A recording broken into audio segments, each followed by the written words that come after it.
Shalom jemaat Tuhan, kita jumpa lagi dalam renungan GP Kris Pangkal Pinang. Nah, hari ini kita akan bersama-sama melanjutkan 2 Tesalonika. Hari ini pasal yang kedua. Judulnya adalah Hari Tuhan adalah sukacita dan pengharapan. Nah, saudara-saudara, kedatangan kembali orang-orang yang kita cintai itu tentunya akan memberikan kita suatu sukacita yang mendalam. Apalagi kalau suami atau istri kita atau anak-anak kita yang udah kuliah lama, bekerja di tempat yang jauh, terus mereka waktunya pulang, kita akan menanti dengan sukacita, mengharapkan, menantikan hari itu. Kita pasti merindukan hal itu dan kita akan menghitung hari sampai hari itu tiba. Nah, saudara, demikian pula kedatangan Tuhan, seharusnya perasaan kita sama ketika kita menantikan orang-orang yang kita kasihi itu kembali kepada kita. Nah, namun ini tidak dirasakan oleh jemaat Tesalonika. Mereka malah gelisah, kecewa, ada yang sedih. Jadi ada yang aneh di sini. Tentu pasti ada kesalahpahaman di jemaat Tesalonika tentang kedatangan Tuhan. Mungkin ada hoaks-hoaks yang beredar pada waktu itu di kalangan jemaat yang menyelewengkan pengertian mereka. Padahal menurut Paulus, ketika ia mendengar hal ini, dia menulis surat. Dia berkata, kedatangan Tuhan, hari Tuhan itu tentu akan memberikan kita sukacita yang besar, pengharapan yang pasti, karena Tuhan akan menggenapi segala sesuatu dan membenarkan umatnya. Mari kita membaca 2 Tesalonika pasal yang kedua ini. Kita baca dan renungkan bersama-sama. Tentang kedatangan Tuhan kita Yesus Kristus dan terhimpunnya kita dengan Dia, kami minta kepadamu saudara-saudara, supaya kamu jangan lekas bingung dan gelisah, baik oleh ilham roh maupun oleh pemberitaan atau surat yang dikatakan dari kami, seolah-olah hari Tuhan telah tiba. Janganlah kamu memberi dirimu disesatkan orang dengan cara yang bagaimanapun juga. Sebab sebelum hari itu, haruslah datang dahulu murtad, dan haruslah dinyatakan dahulu manusia durhaka yang harus binasa, yaitu lawan yang meninggikan diri di atas segala yang disebut atau yang disembah sebagai Allah. Bahkan ia duduk di bait Allah dan mau menyatakan diri sebagai Allah. Tidakkah kamu ingat bahwa hal itu telah kerap kali kukatakan kepadamu ketika aku masih bersama-sama dengan kamu? Dan sekarang kamu tahu apa yang menahan dia, sehingga ia baru akan menyatakan diri pada waktu yang telah ditentukan baginya. Karena secara rahasia kedurhakaan telah mulai bekerja, tetapi sekarang masih ada yang menahan. Kalau yang menahannya itu telah disingkirkan, pada waktu itulah si pendurhaka baru akan menyatakan dirinya. Tetapi Tuhan Yesus akan membunuhnya dengan nafas mulutnya dan akan memusnahkannya kalau ia datang kembali. Kedatangan si pendurhaka itu adalah pekerjaan iblis dan akan disertai rupa-rupa perbuatan ajaib, tanda-tanda dan mujizat-mujizat palsu, dengan rupa-rupa tipu daya jahat terhadap orang-orang yang harus binasa karena mereka tidak menerima dan mengasihi kebenaran yang dapat menyelamatkan mereka. Dan itulah sebabnya Allah mendatangkan kesesatan atas mereka, yang menyebabkan mereka percaya akan dusta, supaya dihukum semua orang yang tidak percaya akan kebenaran dan yang suka kejahatan. Akan tetapi kami harus selalu mengucap syukur kepada Allah karena kamu, saudara-saudara yang dikasihi Tuhan. Sebab Allah dari mulanya telah memilih kamu untuk diselamatkan dalam roh yang menguduskan kamu dan dalam kebenaran yang kamu percayai. Untuk itulah Ia telah memanggil kamu oleh Injil yang kami beritakan, sehingga kamu boleh memperoleh kemuliaan Yesus Kristus, Tuhan kita. Sebab itu, berdirilah teguh dan berpeganglah pada ajaran-ajaran yang kamu terima dari kami, baik secara lisan maupun secara tertulis. Dan Ia, Tuhan kita Yesus Kristus dan Allah, Bapa kita, yang dalam kasih karunia-Nya telah mengasihi kita, dan yang telah menganugerahkan penghiburan abadi dan pengharapan baik kepada kita, kiranya menghibur dan menguatkan hatimu dalam pekerjaan dan perkataan yang baik.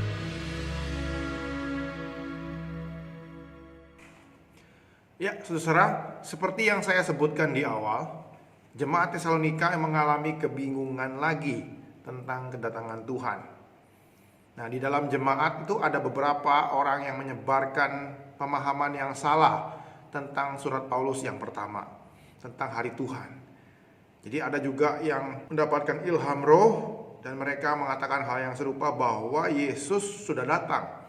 Hari Tuhan itu sudah berlangsung saat itu. Dan itu mengagetkan mereka, membuat mereka bingung. Rasul Paulus memang membahas topik ini dalam surat pertama. Tetapi penyesatan di sana semakin menjadi-jadi dan semakin parah. Memang karena penderitaan yang begitu menekan mereka, pemahaman ini membuat mereka terpengaruh seperti itu, saudara-saudara. Jadi dalam surat 1 Tesalonika, Paulus kan mengatakan, Yesus akan datang seperti pencuri. Dan tulisan ini diperintir oleh orang-orang yang mengatakan kedatangan Tuhan itu sudah terjadi, dan Yesus sudah datang pada waktu malam hari dan sudah meninggalkan mereka, seperti itu. Jadi orang-orang ini juga memperkirakan tanggal-tanggal kemungkinan Yesus akan datang di hari apa, di tanggal berapa, seperti itu. Nah, tentunya ini membuat jemaat jadi bingung, dan bahkan jemaat tergoncang imannya. Ini mereka merasa, udah ditinggal oleh Tuhan, dan mereka jadi sedih, dan mereka sangat terpuruk dalam kondisi tersebut. Nah, tentunya ini mengesalkan Paulus dan kawan-kawan. Dia menulis surat ini kembali dan mengingatkan jemaat Tesalonika akan apa yang dia sudah ajarkan tentang hari Tuhan itu. Kedatangan Tuhan itu tidak menakutkan dan menjadi momok, tapi justru membawa kesukaan dan pengharapan. Karena Yesus akan datang untuk membela mereka, menyelamatkan mereka, dan menghukum orang-orang yang membenci Injil, membenci Yesus. Seperti itu. Jadi Paulus mengingatkan mereka supaya jangan digoyangkan iman mereka. Jangan sampai down iman mereka. Kedatangan Tuhan Yesus itu pasti memberikan pengharapan bagi umat Tuhan. Karena bagi orang-orang yang menantikan Dia dengan sungguh-sungguh, Tuhan akan membela mereka, memulihkan kehidupan mereka. Nah, Paulus juga mengajarkan bahwa kedatangan Tuhan itu akan disertai dengan tanda dan kejadian-kejadian yang jelas bagi mereka. Salah satu tandanya adalah tentang seorang pendurhaka, seorang yang murtad, yang akan memberontak seperti itu, yang melawan Tuhan seperti itu. Jadi tema orang yang durhaka ini, yang meninggikan diri sama seperti Allah ini, sudah dinubuatkan oleh para nabi di zaman Perjanjian Lama. Nah, di situ Paulus mengutip Yeskiel dan Daniel. Jadi kalau Bapak Ibu Saudara membaca dalam Alkitab Bapak Ibu yang secara fisik ada catatan kakinya, ada dalam aplikasi itu ada tanda bintangnya. Di situ kita bisa lihat Paulus mengutip di Yeskiel 28 ayat 2, Daniel 11 ayat 36, dan kitab Yesaya seperti itu. Jadi dalam sejarah manusia itu nabi-nabi sudah menuliskan banyak pemimpin-pemimpin yang meninggikan diri mereka, pemimpin-pemimpin dunia yang meninggikan mereka, seperti Raja Nebukadnezar di Babel, raja dari utara, yang pada waktu itu, pada zaman nabi-nabi, meninggikan diri, menyombongkan diri. Dan sebagai simbol kejahatan itu mereka mengatakan kekerasan di dunia seperti itu.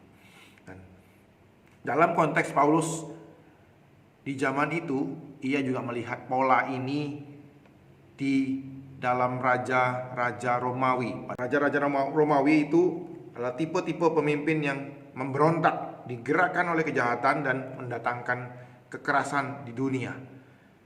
Dalam konteks itu ada Nero, ada Caligula, kaisar Roma yang meninggikan diri sama seperti Allah. Dan kedatangan mereka ini memang banyak disertai oleh tanda-tanda ajaib, perbuatan-perbuatan ajaib dan mukjizat palsu. Dan sampai saat ini sejarah akan berulang lagi tentang pola ini. Kita bisa melihat banyak sekali dalam pemimpin-pemimpin dunia yang meninggikan diri mereka, yang menjadi simbol kejahatan seperti itu. Nah, saudara-saudara, di zaman ini banyak orang yang mencoba menafsirkan siapakah pendurhaka ini. Nah, orang menyebutnya sebagai antikristus. Memang dia menentang, memberontak terhadap Kristus dan umatnya. Namun kita tidak tahu pasti siapakah antikristus ini, dan kita tidak diarahkan untuk menebak tokoh dari antikristus ini. Namun ingatlah, Paulus mengatakan bahwa si pendurhaka ini adalah pekerjaan iblis, dan mereka akan dihancurkan, dipatahkan, dimusnahkan, dan dilenyapkan oleh Tuhan Yesus ketika ia datang kedua kalinya. Ketika ia muncul, Kristus akan datang menghabisi dia, melenyapkannya dengan kuasanya. Dan itulah yang jadi kepastian, Kristus akan menjamin keselamatan dan pembelaan bagi umatnya. Saudara, Paulus dalam bagian ini ingin memberikan penghiburan kepada umat Tesalonika. Jadi bukanlah tentang spekulasi kapan hari kiamat, tetapi penjelasan Paulus adalah untuk menghibur umat Tesalonika yang saat itu sedang kebingungan tentang hari Tuhan, bahwa mereka sebenarnya tidak ditinggalkan oleh Tuhan. Tuhan belum datang saat itu. Akan ada tandanya, akan ada masanya Tuhan akan datang menghakimi dunia ini. Dan ketika ia datang, itu akan memberikan sukacita dan pengharapan bagi umat yang percaya, khususnya di gereja Tesalonika. Jadi tidak perlu mereka bingung, tidak perlu mereka khawatir akan tertinggal. Kedatangan Tuhan Yesus pasti memberikan sukacita. Oleh karena itu, Paulus mengingatkan mereka supaya tidak berfokus kepada banyak hoaks-hoaks yang beredar pada waktu itu. Fokusnya adalah kepada panggilan Tuhan kepada mereka untuk bersaksi, untuk tetap setia, untuk tetap bertahan, mengingat anugerah keselamatan yang Tuhan telah berikan. Tuhan telah memilih mereka, Kristus telah memilih mereka, Roh Kudus telah menguduskan mereka untuk menjadi umat melalui kebenaran Injil. Dan Allah memanggil umat Tesalonika untuk memperoleh kemuliaan Yesus Kristus. Paulus menguatkan mereka supaya berpegang teguh pada pengajarannya, kepada ajaran yang telah ia sampaikan kepada mereka. Dan ia mendoakan mereka supaya Allah menolong mereka, memberikan penghiburan dan pengharapan kepada mereka, supaya mereka tetap bertahan. Ya, saudara, apa yang bisa kita pelajari tentang perenungan hari ini? Saudara, saya mencatat ada dua hal yang bisa kita aplikasikan dalam kehidupan kita. Pertama adalah menjalani kehidupan ini dengan terang bahwa hari Tuhan akan datang segera. Dan Yesus pasti akan datang kembali ke dunia ini untuk menghakimi dunia ini dan membenarkan umatnya. Yesus sangat mengasihi gerejanya. Dan dalam kesadaran ini, mari kita senantiasa hidup menurut kehendaknya. Bukan karena paksaan, bukan karena kita takut hukuman, tetapi karena kita bersuka cita dalam pengharapan bahwa Yesus akan datang. Ia yang mengasihi kita dan yang kita kasihi akan datang menyempurnakan segala perbuatan kasih kita dan penderitaan kita di dalamnya. Dan biarlah kedatangan Tuhan yang kita nantikan itu menjadi sukacita terbesar dan dasar motivasi kita berjuang dalam dunia ini. Dan kedua, saudara-saudara, biarlah kita terus diteguhkan bahwa Yesus akan datang menghancurkan si pendurhaka itu dan pekerjaan iblis di dunia ini. Orang-orang yang mencintai kejahatan, mereka yang tidak mau percaya kepada kebenaran, yang suka hal-hal yang jahat, mereka akan dihukum oleh kesesatan dan tipu daya iblis. Jadi perjuangan kita dalam menjalani hidup yang setia kepada Tuhan, jalan salib yang kita lalui tidak akan sia-sia. Penderitaan kita di dunia ini demi Kristus Yesus pasti akan bermakna dan dihargai oleh Dia. Dan kita tentunya pasti akan menang dalam Kristus Yesus. Kayaknya Tuhan boleh menghiburkan kita, menguatkan kita menjalani kehidupan di tengah-tengah dunia ini. Mari kita bersama-sama berdoa. Tuhan, kami bersyukur buat terang firman-Mu kepada jemaat Tesalonika. Tuhan, biarlah ini boleh menguatkan kami tentang hari Tuhan, hari yang pasti akan kami lihat nanti, namun kami belum tahu kapan Tuhan datang. Tapi biarlah dalam kesadaran tentang kedatangan Tuhan ini boleh mengingatkan kami untuk hidup senantiasa takut akan Tuhan, setia dengan firman-Mu Tuhan, dan melakukannya dengan penuh sukacita, karena kami menantikan Engkau yang akan menjemput kami, umat-Mu Tuhan. Terima kasih buat kebenaran firman-Mu ini. Teguhkanlah kami dan pimpinlah kehidupan kami. Di dalam nama Tuhan Yesus kami ucap syukur dan berdoa. Amin.